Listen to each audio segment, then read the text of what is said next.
Hello friends, it's Lex at LexReads. Welcome back to my channel. Today I am going to be reviewing 3 recent fantasy/sci-fi books that I read. The 3 books are The Wicked Deep by Shay Earnshaw, Undead Girl Gang by Lily Anderson, and Half-Life by Lillian Clark. As per usual with these videos, I will put timestamps down below in the description if you're only interested in learning about 1 or 2 of these books. But without further ado, let's just get on into it. Oh, and one more thing. Half-Life, the release day is today. It comes out today, so I had an arc of it. Yes, new release radar. This is me. I don't know. Let's just do it. Okay, so first we're going to talk about The Wicked Deep. I've mentioned this book a few times on my channel. Yeah. The Wicked Deep follows Penny Talbot, who is a 17-year-old girl in the town of Sparrow, Oregon. I think it's Oregon. Where 200 years earlier, 3 sisters had been accused of witchcraft and drowned out in the sea, and now every year from June 1st to the summer solstice, the 3 sisters come back to enact their revenge, and they basically possess the bodies of 3 of the girls that are living in the town, and they drown boys. And then, so we're following Penny. And there's also this new boy in town named Bo, and the whole, the book posits, what will Penny be willing to do to save Bo? I give this book a whopping 1 star. Which sucks, because it was a 3.5 or 4 star until the last 100 pages, and I absolutely hated the last one, like one of my least favorite things I've ever read, but specifically only the last 100 pages. First, we're going to talk about the things that I do like, because we always talk about the things that I like first. Yes. Things I adored about this book. The atmosphere is stunning. It's so atmospheric. The writing style is gorgeous. If you have any recommendations for me based on the writing, just the writing style, the narrative style of this book, drop them down below, because I'm super interested. I absolutely loved it. There were a few quotes. I actually read this for my Owls readathon, so back in April. It's now June. I didn't read a 3rd fantasy that I wanted to review in this video until 3 days ago, so that's why this took so long to be uploaded. But I'll link the vlog that I read this book in down below. So if you want to see my experience reading the book, that'll be linked down below. But it's so atmospheric, and I will, going forward, I would like to read some more from Shay Earnshaw, because I think the writing is stunning, and I think there's the potential for me to fall in love with one of her books. This just was not it for me. It was not it. This has one of my favorite things, which I like to call everyday witchiness. So I really, really love realistic fantasy. I love fantasy that is set in our world. But this one takes that even a step further and has just everyday spiritualism, Penny's mom, before Penny's dad had died, which you learn that the first page of the book. That's not a spoiler, I promise. Before her dad had died, her mom had was it tea leaves or tarot cards? I'm not sure. Her mom would read people's future, and one of the women in town will bake pies or cakes with a little bit of magical, the intention is to make someone happier, or just those little everyday spiritual, that kind of thing. I absolutely adore. And then of course we have the more whimsical, we have witches who weren't witches but are witches. We have the 3 sisters. The 3 sisters, I'm just gonna say that. We have them coming and possessing people for almost a month. That, it's a little bit further out there, but I love the everyday witchiness of this book. I enjoy the way that this book is set up. So we have a chapter or a couple chapters, and then after that we have short like very short sections that look at the sisters' lives before they were murdered. And those are usually like 2 or 3 pages, or at least they were on my ebook. They were like very, very short chapters interspersed throughout the book so that we got to see more and learn more about them, and I really enjoyed that. The other thing that I liked about this book, I loved the first 200 pages. Okay, things I didn't like. We're going to start with some content warnings because I always start this section with content warnings. Content warnings for murder, drowning, suicide, and I think that's it. So as I already mentioned, hated the last 100 pages. Absolutely hated them. And that is because of the plot twist. Now. I read a lot of thrillers, so I can usually see YA plot twists coming, which isn't a bad thing. That doesn't bother me. And the plot twist itself, the reason I liked the first 200 pages, I knew almost right away what this plot twist was. I'm trying not to spoil it. I won't spoil it for you, I promise. I was trying to, I knew what the plot twist was, and that didn't bother me. I didn't have a problem with what the plot twist was. I abhorred the execution. I hated the execution. I might also if you want a spoiler review of this book, because I have so much to say about it, let me know down below and I'll talk about the spoilery stuff. But how the plot twist was executed, that's all I'm going to say, just ruined the story for me. It just ruined it. It took me out of it. It destroyed any love that I had for any of the characters. I can't say very much more than that without spoiling it, so I'll call it there. Hated the execution of the plot twist. Another thing I wasn't a huge fan of was the insta-love between Penny and Beau. I'm not a huge fan of insta-love. I can forgive it. Sometimes, I think if I hadn't hated the last 100 pages, I would have been able to forgive it more. But there's no development of their relationship. They just meet, and she's standoffish, and then 4 days later they're in love. I hated the ending, the ending. As much as I hated the plot twist, I hated the ending more. Beau's entire thing, if you've read the book, you know what I'm talking about. It made me so uncomfortable. I just did not vibe with the last 100 pages, but especially the last 5 to 10 pages just made me feel so icky. Hated it. I hated it. Oh, I'm trying not to be too mean to this book because there are people that this book is for. A lot of people love this book. Yeah. Okay, so who do I recommend this book to? If you like witchy stuff, especially realistic fantasy or that everyday witchiness I was talking about, this book might be for you. If you are turned off by sudden dramatic tone shifts or voice shifts from your protagonist, insta-love, or you just don't like plot twists, maybe, this isn't for you. But that being said, as I mentioned before, this is not a bash on the author. I think Shay's writing is stunning. And I will pick up more in the future. This book specifically just was not for me. Undead Girl Gang by Lily Anderson is the next book we're going to talk about. I'm going to start off by saying that I gave this book a 4 out of 5 stars, and I thought it was a really fun read. So Undead Girl Gang follows Mila, who is a self-proclaimed fat wicks Latinx girl.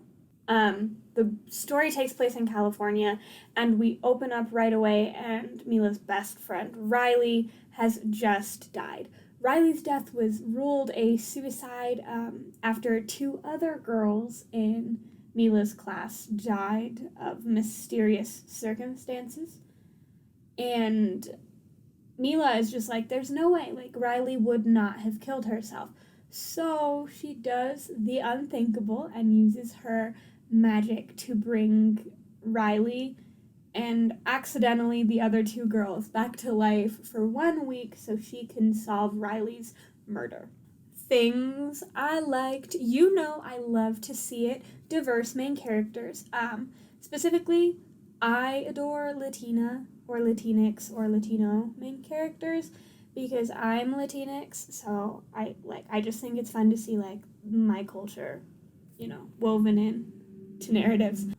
I love unlikely friend / found family trope, and this book has that.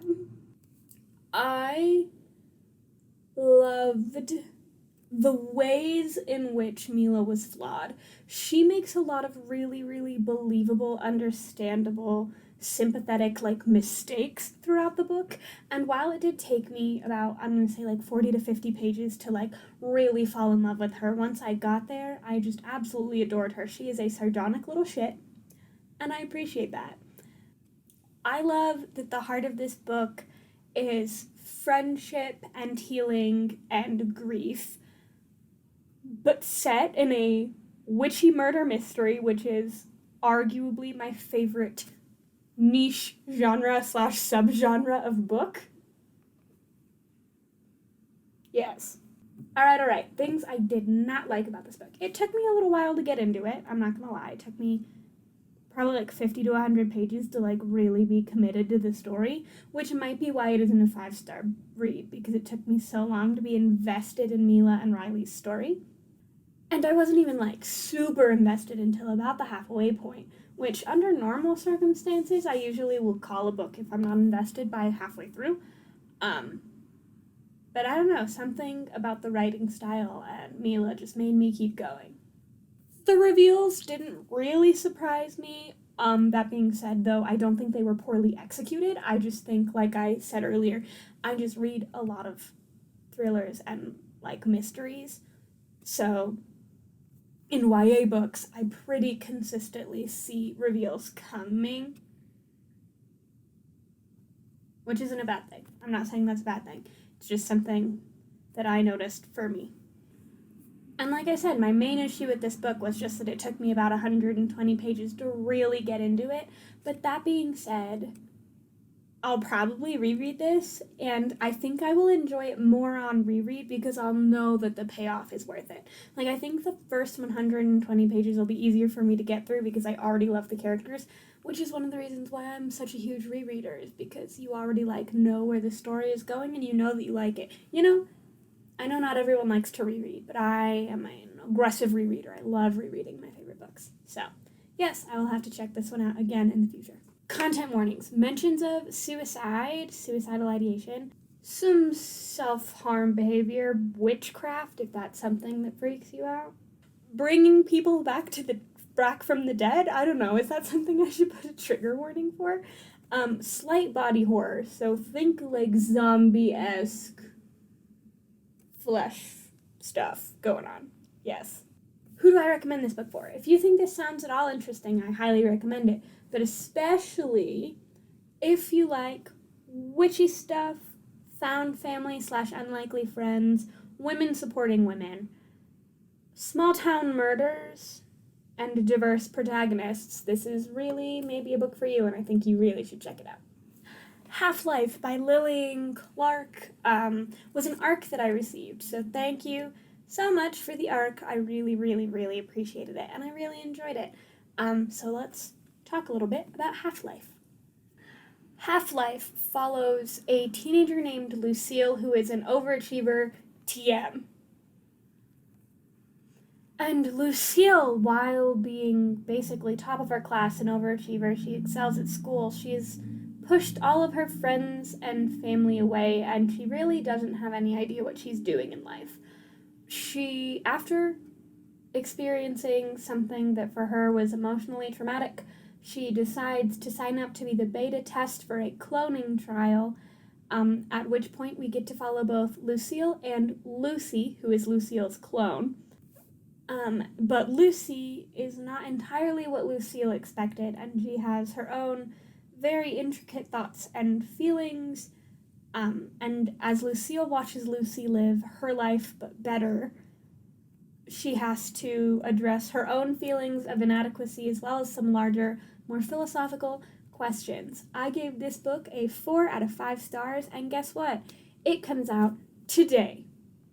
The day that this is being posted. The day that this video comes out, this book comes out. So you should check it out. Yes, so 4 out of 5 stars. And thank you, Random House Children's, for sending me. I don't know if I mentioned who gave me the ARC. Through Net Galley, Random House Children's. Thank you for the ARC. Yes. Things I liked. Yes. First of all, I love Lucy. Love Lucy. Lucy was my favorite character in the book. The second her perspective started, I was like, oh, shit is getting real and I'm ready. I was stoked.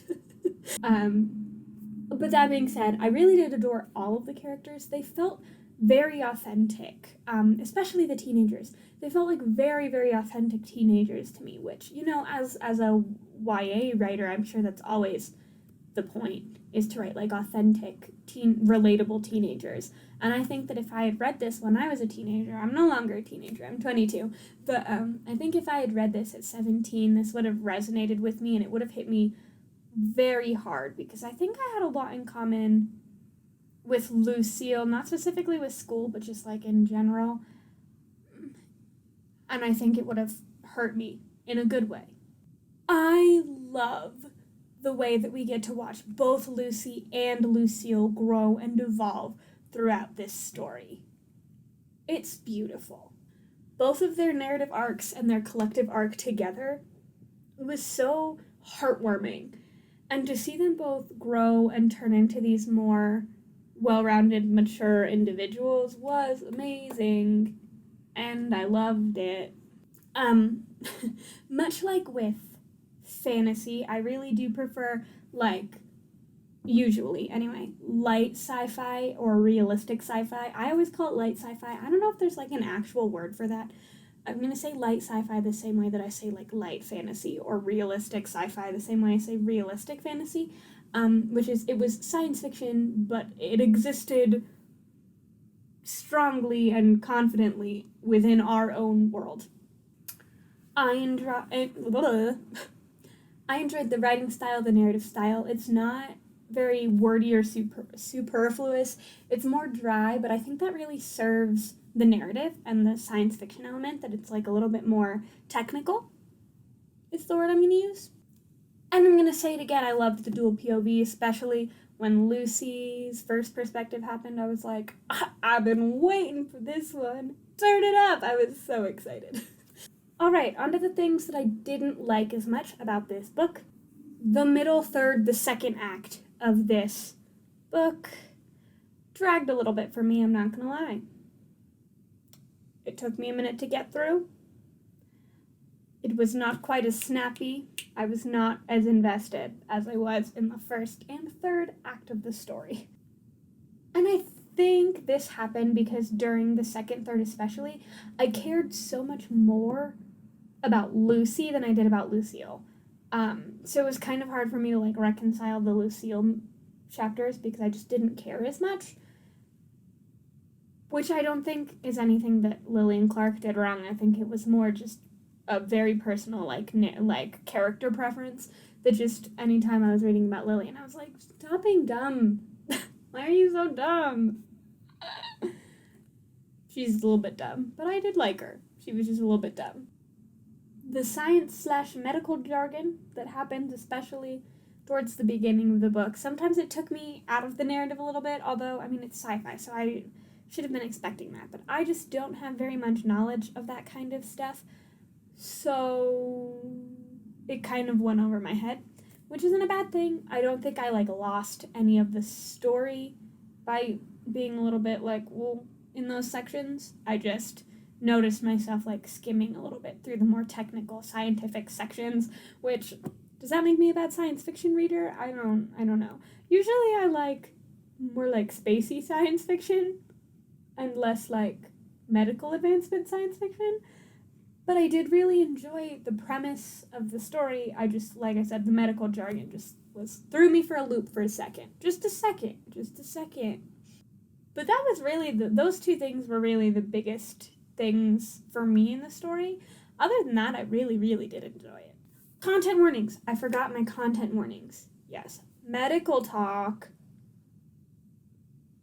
I'm going to read them. So, neurosurgery, although vague, actual, drilling brain, yes.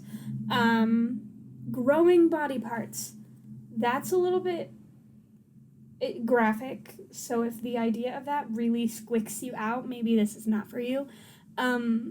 Brain body scans. Most of the content warnings I'm gonna say are like medical imagery and stuff. All in all, if you like YA and you like science fiction, or you're intrigued by the idea of cloning, I really do recommend this. I think it's a really cool, very fun read.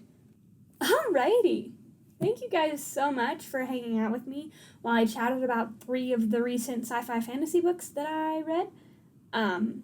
Like I said, there will be more of these coming in the future. It just, these types of videos, my 3 recent thriller, 3 recent fantasy, 3 recent whatever. Sometimes there's a long time between them because I have to read 3 in the same genre family before I can do it. And I don't really do reviews for rereads or super popular books usually. So I could have done the Raven Boys, but it has its own video, so why would I have done that, Yeah.